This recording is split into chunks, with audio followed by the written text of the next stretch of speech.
bertemu sosok menyerupai teman dan nyaris hilang di Gunung Lawu.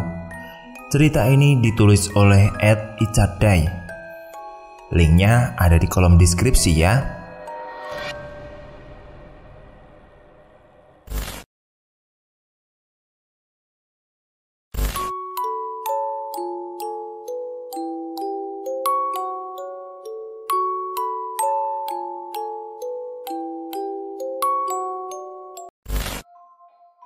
Waktu itu saya sama teman saya jadi panitia Agustusan. Namanya juga anak muda kampung. Setelah acara Agustusan selesai, biasa kan kita pasti makan-makan. Dan di sini salah satu teman saya ada yang nyeletuk nih pas lagi makan. Sebut saja Kiking. Dia nyeletuk begini, "Woi, panitia mau jalan-jalan kemana nih? Masih ada nih sisa duit lumayan." Jadi emang kan setiap tahun itu kalau habis Agustusan anak-anak muda di sini tuh pasti jalan-jalan bareng gitu. Nah, saya langsung aja jawab, "Bebas, saya kemana aja ikutlah." Kemudian dia menjawab, "Merbabu, gimana?" Setelah si Kiki ngomong merbabu, di situ bocah langsung ngeliat ke muka saya. Karena emang kalau masalah naik gunung, bocah-bocah selalu sama saya. Dan setelah bocah ngelihat ke muka saya, di situ kompak tuh bocah ngomongin gini, "Udah, gas aja, atur tanggalnya, udah lama ini, gaskan aja lah." Akhirnya saya jawab gini, "Tanggal berapa nih enaknya?" Habis itu kita nentuin tanggal bareng. Dan setelah nentuin tanggal bareng, dapatlah tanggal 13 September 2019. Kemudian malam itu juga kita langsung nyari mobil travel. Kenapa pakai mobil travel? Ya emang saya nyaranin waktu itu karena saya tahu kalau merbabu itu gonta-ganti angkutan beberapa kali, jadi ongkosnya juga lumayan. Makanya saya saranin buat pakai mobil travel saja. Akhirnya saya sudah dapat mobil travel buat tanggal 12 September dan tujuan ke Gunung Merbabu. Singkat cerita, H-1 keberangkatan yang tepatnya tanggal 11 September. Pas pagi itu, sekitar jam 8, saya lagi nyiapin barang-barang yang akan kita bawa buat besok. Nah, pas saya lagi nyiapin barang, teman saya nelpon nih. Dia ngomong gini, Icat, Merbabu kebakaran, gimana ini?" Saya sontak kaget dan langsung buka sosial media. Benar saja, pas gua buka di IG, tahu-tahu beneran Merbabu kebakaran. Habis itu saya langsung matiin telepon si Kiking. Terus saya kemudian chat gini ke grup yang mau naik ke gunung, "Woi, ini Merbabu kebakaran. Kayaknya kita belum dibolehin ke Merbabu. Kita voting aja, kita mau berpaling ke gunung mana?" Di situ saya kasih 3 pilihan, Gunung Cikuray, Gunung Lawu, dan Gunung Ciremai. Dan voting paling banyak akhirnya ke Gunung Lawu. Akhirnya kita mutusin pendakian berubah menjadi Gunung Lawu. Dan terus pagi itu saya langsung nelpon mobil travelnya. Dan kata orangnya, ya nggak apa-apa, paling kena tambahan doang karena Gunung Lawu lebih jauh dari Gunung Merbabu. Ya sudahlah, nggak apa-apa daripada pendakiannya gagal. Nah, masalah tujuan kita sama masalah mobil travel.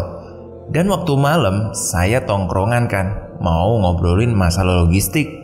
Terus pas saya mau nyampe nih di dalam tongkrongan, belum sempet saya ngomong, si Kiking ngomong sesuatu nih ke saya. Dia ngomong gini, Icat, emang di Gunung Lawu nggak boleh pakai baju hijau ya?" Saya jawab, "Nggak tahu King."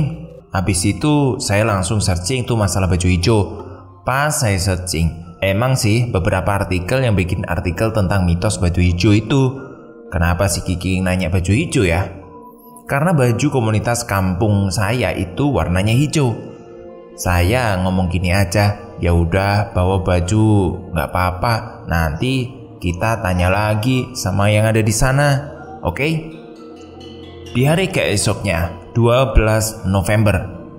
Ini hari keberangkatan. Akhirnya saya jalan sekitar habis maghrib dari Bogor. Kemudian saya ngomong ke sopirnya kalau saya mau lewat jalur Cemoro Sewu. Singkat cerita, Udah pagi nih ceritanya, 1 jam lagi buat nyampe ke Gunung Lawu. Saya buka map, penasaran sama jauh nggak dengan tujuan basecamp Cemoro Sewu. Itu sekitar 30 menit lagi. Yang harusnya map belok ke kanan, kenapa mobil ini belok ke kiri ya? Saya diemin saja. Saya pikir memang sopirnya tahu. Dan emang banyak sih sinyal maps yang kadang suka ngaco. Sekitar 15 menit sampai nih ceritanya. Kemudian saya turun dari mobil. Pas saya turun, di situ saya linglung sendiri. Ini kok ada candi-candi ya? Perasaan basecamp Cemoro Sewu nggak kayak gini. Habis gua ngeliatin candi-candi itu, gua nengok kan warung. Pas saya baca basecamp Candi Cetho, gua langsung kesel kan. Ini apaan sih? Kok supirnya dungu amat? Saya kan mau lewat basecamp Cemoro Sewu.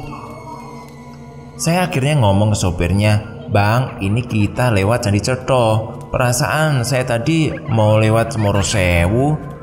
Dia jawab gini, "Lah kan semalam kamu mau lewat jalur Candi Cetho." Langsung bingung, perasaan semalam gua tidur. Dan saya penasaran kan. Akhirnya saya tanya ke teman-teman, "Emang semalam saya ngomong gitu ya?"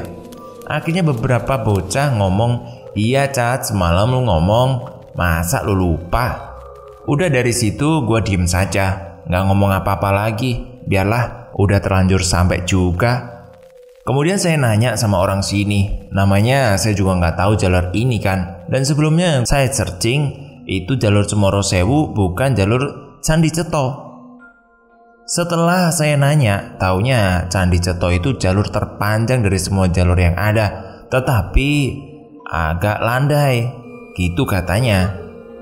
Gak apa-apa lah, bocah-bocah juga beberapa baru naik gunung.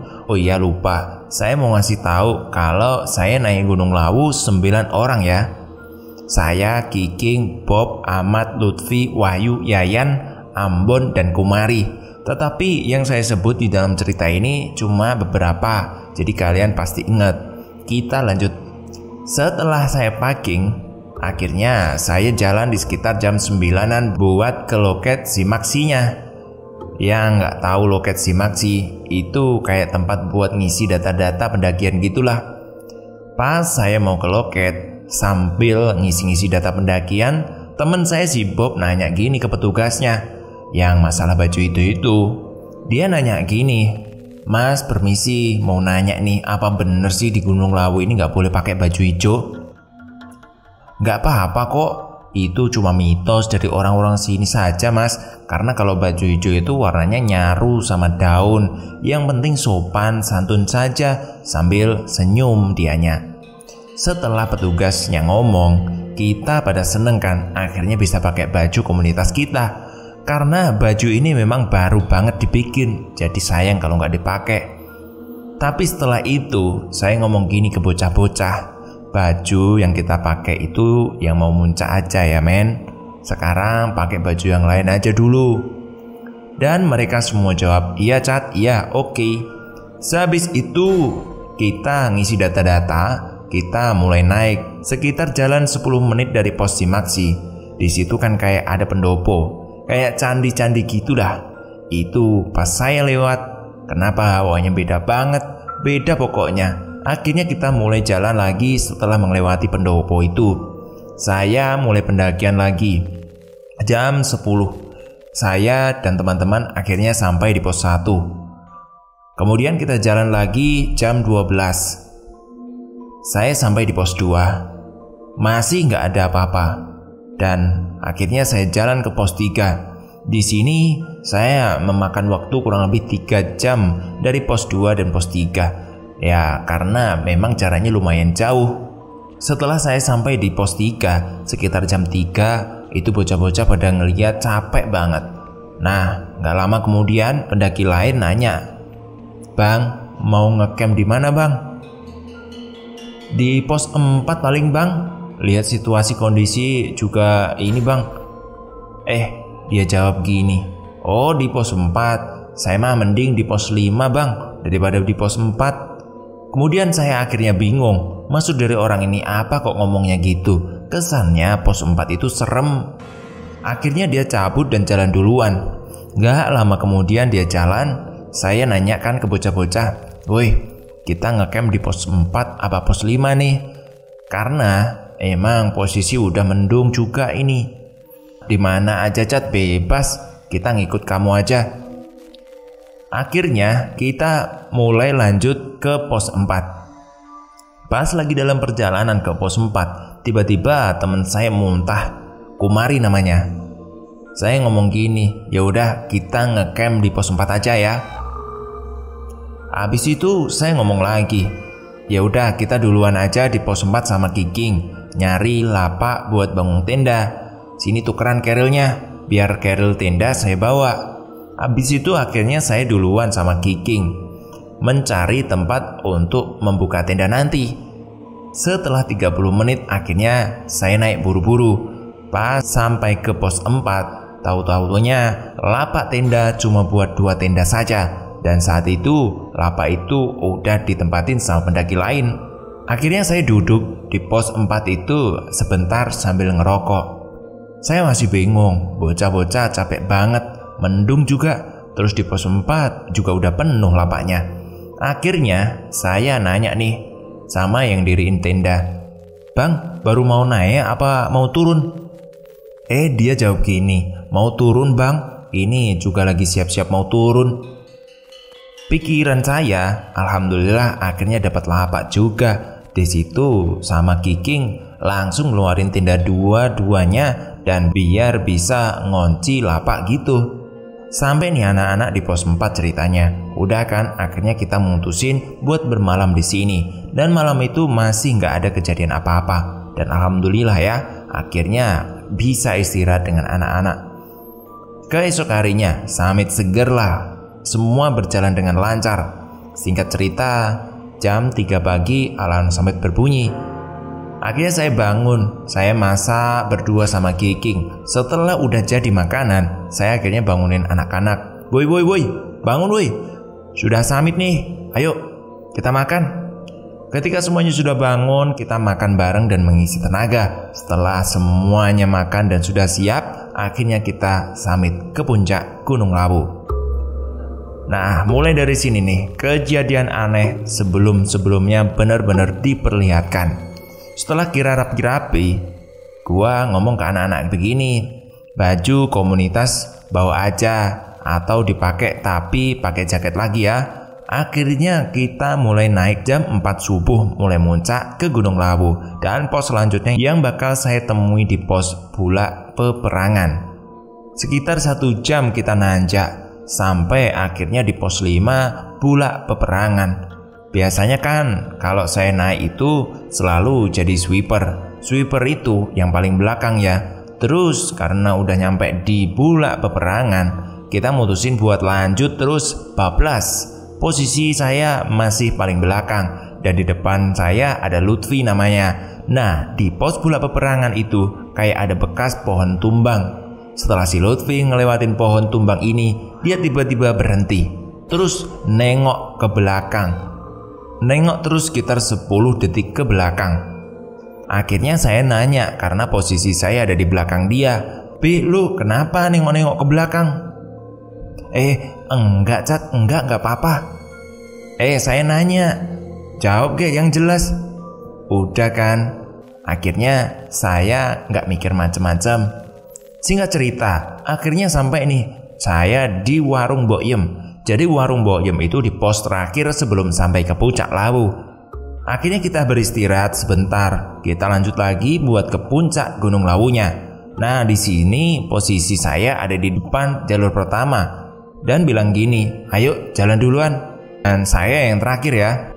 Sebelum salah satu teman saya ngelangkah buat menuju puncak, si Lutfi ngomong begini, "Saya nggak ke puncak ya. Saya di Mbok Yem aja, nggak apa-apa." "Kenapa Pi? Kenapa?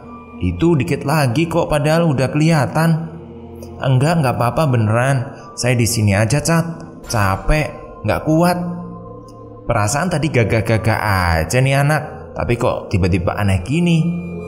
Pada akhirnya kita mutusin buat nggak ke puncak semuanya. Jadi akhirnya kita nongkrong di Mbok Yem bentar, foto-foto sebentar dan habis itu langsung turun. Dan sekitar jam 9 kita mulai turun dari Mbok Yem. Nah, pas di sabana Gunung Lawu itu bocah ada yang ngomong gini, "Woi, kita belum foto nih, pakai baju baru, foto dulu yuk." Terus akhirnya kita foto bareng-bareng di sana. Selesai kami foto-foto di sabana pakai baju komunitas, kita pakai jaket lagi. Nah, dari 9 orang yang termasuk saya, semua pakai jaket dan ada 2 orang yang nggak pakai jaket. Itu namanya Kiking dan si Bob. Akhirnya kita turun ke tenda kita yang berada di pos 4. Pas mau turun, saya ngomong gini ke mereka, "Saya duluan ya men, mau masak. Nah, jadi pas nanti kalian sampai di sana, kalian bisa langsung makan." Kemudian mereka semua menjawab, "Ya udah Cat, iya siap." Setelah saya mau turun, taunya temen saya pada mau bareng 4 orang. Jadi akhirnya saya turun berlima. Yang belakang namanya Kiking, Bob, Ahmad, dan Wahyu. Singkat cerita sekitar 45 menit kurang, akhirnya sampaikan ke tenda kita.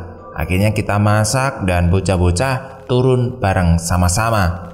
Nggak lama kemudian 15 menit akhirnya sampai tenda. Itu si Ahmad sampai tuh sama si Wahyu. Mat, di Kiking sama si Bob kemana Mat?"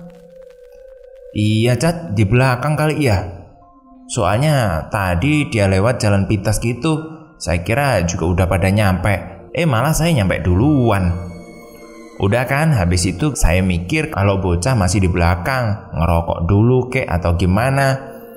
Saya akhirnya masak, gak berpikir apa-apa. Terus kurang lebih 1 jam kemudian akhirnya selesai masak.